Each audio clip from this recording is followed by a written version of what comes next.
Welcome back to Redneck Garage. We're going to install this catch can today. I thought this was a really good idea because we talked about, the diffs. They like to puke out fluid once in a while. And again, I'll say it again. When we switched over to Valvoline, it kind of quit doing that. It does do it once in a blue moon on like really long road riding trips.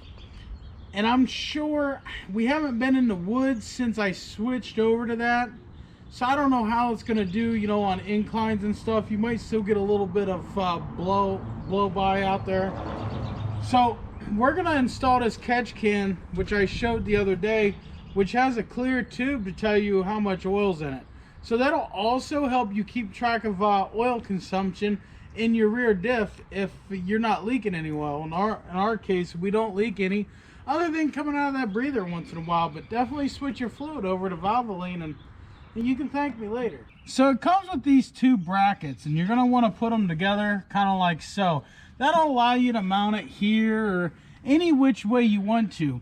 In our case, we're going to mount it right here on this bolt.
So I don't know if you guys can see this, but you're going to want to go down to your diff and follow the rubber hose up until you find where it comes out at.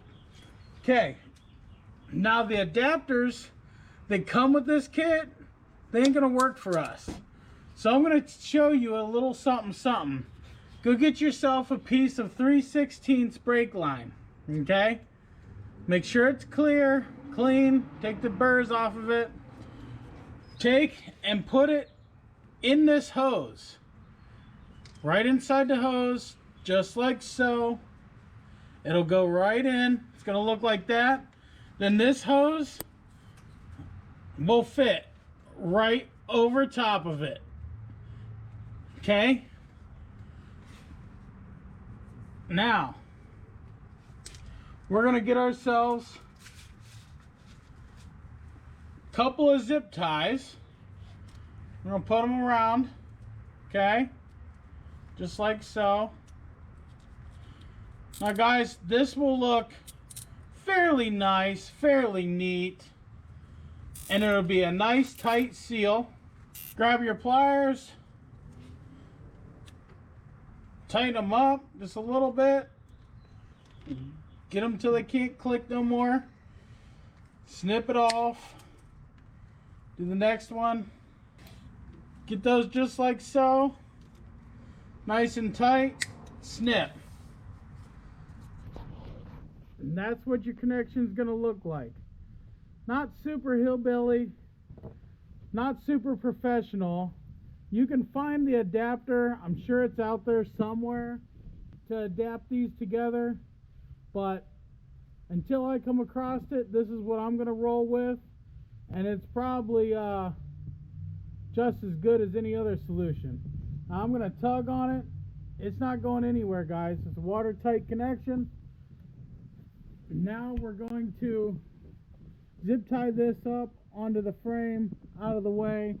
We're going to make sure it's not, any slack is not touching the exhaust. Get that zip tied up there, and it's going to look pretty decent. And that's what it's going to look like. See, it's all nice and tucked. You could zip tie it to this frame too. Just don't zip tie it too tight and pinch the hose. Well, look at that. Looks real nice, don't it? I personally like that look a lot better than that look. Just me. Which I should change that one out to that too. So there you guys go. Oil catch can is installed. And it's still out of the way, so if I need to latch something down right here, not a big deal. Plus, if I end up not liking it, it's no shame in my game to move it. But I do like it right there where it's at. I think it's going to do a good job. It looks really nice. I think, my personal opinion, but I am a redneck. Hence the hillbilly adapter that's down there. So, I thank you guys for watching. I hope you learned something from my little videos. Is this a necessity? No. But the problem that I was worried about was those diffs, that whenever it comes out of the breather tube, guess where it drips? It drips onto the exhaust. Yes. Drips right onto the dang exhaust. Guess what heat and oil has in common? Combustible. So that's the reason I did it, is because if it does come out of there, now at least it'll come up into this can. But 9 chances out of 10, it's not going to travel that far. It's just going to come up and then drain back down when the diff cools off. That would be my guess. So time will tell how much we get in here. You gotta tweak it a little bit and level her out. There we go. That way whenever it starts to fill up, we can see the level. That's not really that much fluid, but technically in our diffs, even when it gets to here, that's quite a bit. Not really, but it is. So I want to thank you guys for watching. Don't forget to check out our merchandise. Links are down below. Link will be down below where to get this fine $25 can at. You may even be able to find the adapter you need. Remember I said that 3/16 brake line adapter fits on there, and this looks like 3/8 hose, so you would need 3/8 to 3/16 adapter to make that look nice down there. I'll be looking for it. If I find one, it'll be in the links below, because I'll probably pick one up. That way, it's done right. Other than that, that'll work. I've been doing that in the automotive industry for a lot of years. Whenever you have to make do with something. I fixed plenty of plastic fittings with the brake line and some glue, and it's worked on like intakes and stuff just fine. That's zip tied, whatever, but it is a watertight connection. It should be just fine. I just blew through it and it held pressure. Don't blow too much because you blow out a seal, but it held pressure, and that's all I needed to know. So alright guys, thank you for watching this short little video here. I appreciate it. Like, share, and subscribe. We'll see you in the next one. Peace out, and God bless.